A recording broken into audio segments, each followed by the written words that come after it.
हमारी खास मुहिम एसएमई आईपीओ से सावधान। चलिए, एसएमई आईपीओ से सावधान में हम आपको लगातार आगाह करते आए हैं। हमारा मकसद आपको उन एसएमई आईपीओ से सावधान करने का है जिसमें आपके पैसे डूब न जाएं। हमारे सहयोगी पुलकित बंदी फिर से इस बार जुड़ चुके हैं एसएमई आईपीओ पर स्पेशल रिसर्च लेकर। पुलकित, लगातार जो है हमारी जो रिसर्च है स्वदेश की, वो लोगों को आगाह कर रही है, और न सिर्फ आगाह कर रही है बल्कि वक्त से पहले आगाह कर रही है कि कहीं ना कहीं वो नुकसान से बच जाए। आज बताइए, आपकी रिसर्च, आपकी फाइंडिंग्स क्या कहती हैं? जी प्रशांत जी, आज है जो 4 आईपीओ खुल रहे हैं। हमने बीते पूरे हफ्ते में बताया अलग अलग आईपीओ खुले थे, और उसकी अब जब लिस्टिंग होगी तब हम वापस रिव्यू करेंगे। पर आज के इन 4 आईपीओस को हम ले लें तो शुरुआत करते हैं हम एस अल्फाटेक से, जो company basically legal accounting, book keeping, tax consulting, public opinion polling, इन सब चीज़ों में इन्वॉल्व है। इसका जो इशू साइज है वो लगभग 32 करोड़ का है, और जो इनका मर्चेंट बैंकर है वो नरनोलिया फाइनेंशियल सर्विसेज प्राइवेट लिमिटेड है। कुछ कंसर्न्स की बात कर लेते हैं तो इनका जो टॉप 5 क्लाइंट है वो लोग ही मिलकर करीब 60% रेवेन्यू दे रहे हैं। मतलब अगर एक भी क्लाइंट इधर उधर हुआ तो इन लोगों का रेवेन्यू वाइप आउट होने की संभावना।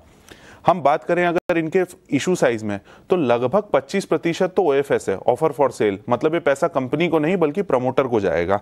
और तीसरी जो एक और कंसर्न सबसे बड़ी है, इन लोगों की बैलेंस शीट पे प्रॉफिट तो दिखता है लेकिन ये ज्यादातर short term loans and advances को यूज करते हैं अपने ऑपरेटिंग कैश की भरपाई करने के लिए। तो ये थोड़ा कुछ समझ से परे था, इसीलिए ये कंसर्न के रूप में ये 3 कंसर्न हमको मिली हैं। अगले आईपीओ की अगर हम बात करें तो वेलेंसिया इंडिया, ये कंपनी बेसिकली कॉन्ग्लोमरेट टाइप है, डाइवर्सिफाइड बिजनेस है इनका, और जो इन लोगों का इशू साइज है वो लगभग 49 करोड़ का है, और जो मर्चेंट बैंकर है वो इंटरैक्टिव फाइनेंशियल सर्विसेज लिमिटेड है। अगर हम कंसर्न्स की बात कर लें, highly competitive and fragmented business में काम करते हैं, तो बहुत बड़ी कोई ऐसी यूएसपी नहीं है कि अलग कुछ चल रहा हो। दूसरी चीज देखी जाए जो मोस्ट इंपॉर्टेंट है, इन्होंने 20 साल का लीज एग्रीमेंट किया है क्लब महिंद्रा के साथ, और उसमें क्लब महिंद्रा का 5 ईयर का लॉक इन है। अब अगर 5 साल के बाद क्लब महिंद्रा उसको छोड़ना चाहे, उस जो इन्होंने टाई अप किया है उनके साथ, तो उसके बाद इनके रेवेन्यू पे ही असर आ जाएगा, तो बहुत बड़ा एक डेंट लग सकता है। तो वो एक सबसे बड़ी कंसर्न है। प्लस वेलेंसिया ने अपने न्यू मेंबर्स की एनरोलिंग बंद कर दी है, अब वो नए मेंबर्स नहीं ले रहे हैं अपनी जो इनकी ऑफरिंग्स हैं उसके अंदर, तो जो की रेवेन्यू स्ट्रीम था वही अब एक तरह से स्टक हो गया है। तो ये 3 सबसे बड़ी चिंताएं थी वेलेंसिया को लेकर। अगली बात करते हैं मूविंग मीडिया एंटरटेनमेंट लिमिटेड। ये मुझे काफ़ी अच्छा लगा पढ़ने के में, क्योंकि हमारी इंडस्ट्री से संबंधित था थोड़ा बहुत, तो मैंने इसके बारे में पढ़ा। कंपनी बेसिकली कैमरा और लेंस के इक्विपमेंट, जो भी अदर रिक्वायरमेंट्स होती हैं, उसको ये लोगों को एज अ रेंट पे देते हैं। इनका बेसिकली बिजनेस ये है। टोटल साइज की बात की जाए तो करीब 43.5 करोड़ का ये इशू साइज है, और जो मर्चेंट बैंकर है वो ग्रेटेक्स कॉर्पोरेट है। कंसर्न्स की बात करें तो लगभग 60% रेवेन्यू वही 10 क्लाइंट से आता है, तो एक भी क्लाइंट इधर उधर हुआ तो दिक्कत हो सकती है।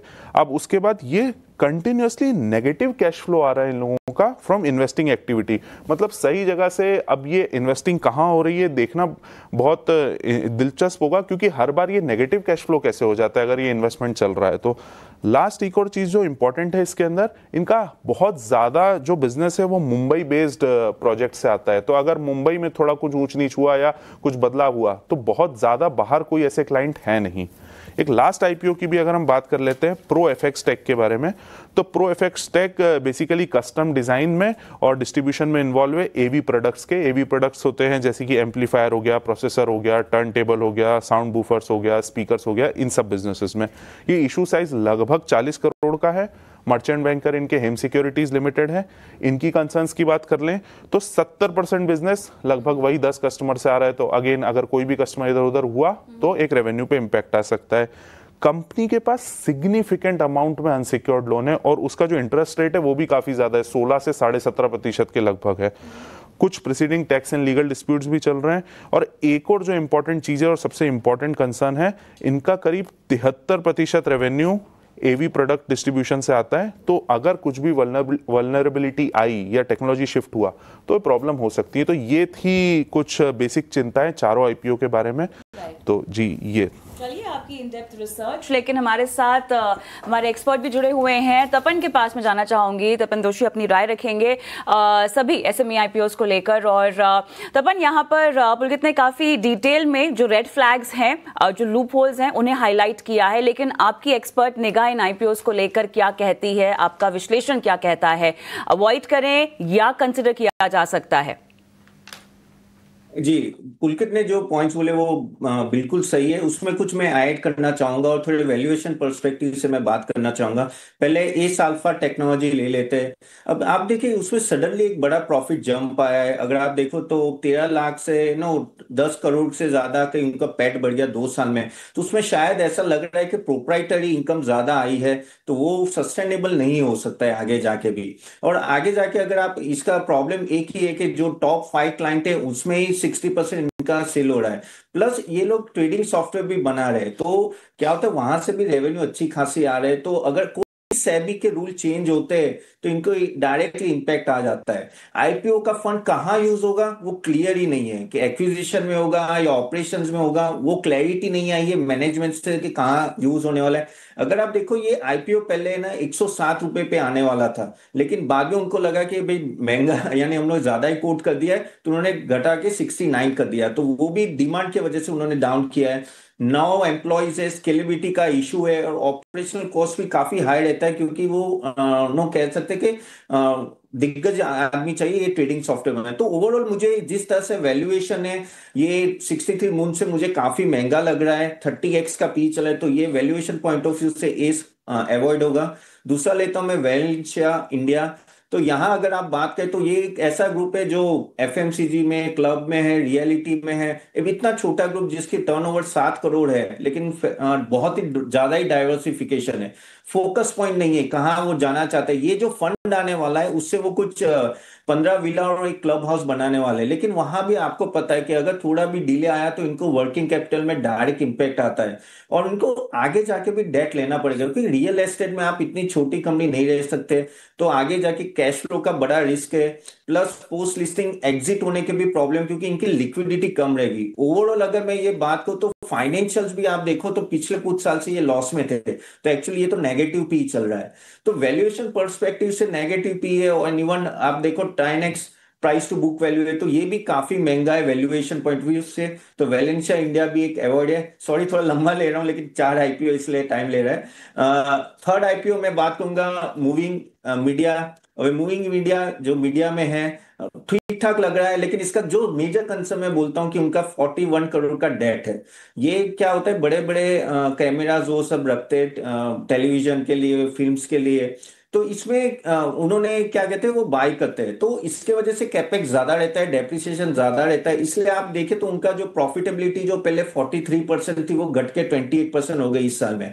और आगे जाके भी सस्टेनेबल होगी कि नहीं होगी पता नहीं है। नॉर्मली क्या प्रॉब्लम होती है, प्रोडक्शन हाउस, बड़े बड़े प्रोडक्शन हाउस खुद के ही कैमराज रखते हैं, तो आगे जाके भी डिमांड का थोड़ा प्रॉब्लम रहेगा। लेकिन आप देखिए कि 16 एम्प्लॉयज है और वो 91 करोड़ के एसेट संभाल रहे हैं, तो एम्प्लॉय साइज भी छोटी है, कंपटीशन बहुत है।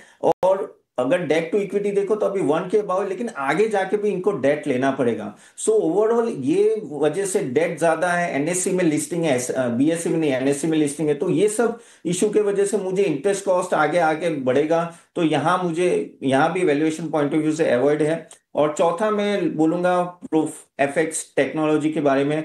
तो उनका भी देखो वो कहते हैं ना कि 70% उनका थर्ड पार्टी डिस्ट्रीब्यूशन से आ रहा है, यानी उनकी खुद की प्रोडक्ट कम है। और इसके वजह से क्या होता है कि आपके मार्जिन कम रहते हैं, कुछ 13% का मार्जिन है। अगर मार्जिन बढ़ाएं तो खुद के ब्रांड लाने पड़ेंगे, यानी उनके अगर कोई भी सप्लायर अगर नीचे आ गए तो फिर इनको प्रॉब्लम होगी डायरेक्टली। 5 सिटी में है, लिमिटेड एक्सपांशन है, 3-4 नए सेंटर वो ओपन कर रहे हैं। और यहाँ कैसे है कि ऑनलाइन से बहुत बड़ा कंपटीशन आता है, ये यहाँ कोई मोट नहीं है, कोई भी आके ऑनलाइन भी अच्छी तरह से सेल कर सकता है। तो इसलिए इनको क्या होता है कैपिटल इंटेंसिव, यानी कैपिटल काफी रखना पड़ता है, प्लस इन्वेंट्री भी रखनी पड़ती है। सो ये भी वैल्यूएशन पॉइंट ऑफ व्यू से अगर देखो तो 9 का पी चल रहा है, 3.3x price to book value है। ये मुझे नहीं लग रहा है इसमें कोई लिस्टिंग गेन होगा, तो मेरे हिसाब से ये भी अवॉइड रहेगा। चलिए, तो मेरे ख्याल से तमाम चिंताएं और उस पर आपने समअप किया कि कैसे दूर रहना चाहिए, और यही हमारी कोशिश भी होती है हमारी एसएमई आईपीओ सावधान हमारी इस पेशकश के जरिए, ताकि आप घाटा ना कर बैठें इस तरह किसी भी आईपीओ में पैसे लगाकर। चलिए, फिलहाल इस पेशकश को, इस सेगमेंट को भी हम यहीं समेटते हैं। एक छोटा सा ब्रेक लेंगे, लेकिन ब्रेक के उस पार भी योर स्टॉक की हमारी सेकेंड एडिशन की हम शुरुआत करेंगे दर्शकों के